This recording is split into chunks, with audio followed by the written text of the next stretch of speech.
السلام علیکم ورحمۃ اللہ وبرکاتہ۔ قربانی کے گوشت کی تقسیم۔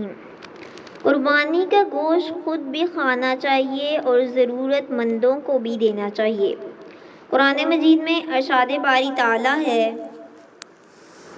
پس اس میں سے کچھ کھاؤ اور قناعت کرنے والوں کو اور مانگنے والوں کو بھی کھلاؤ۔ رسول اللہ صلی اللہ علیہ وآلہ وسلم نے فرمایا، قربانی کا گوشت کھاؤ، رکھو اور صدقہ کرو۔ صحیح مسلم کی حدیث ہے۔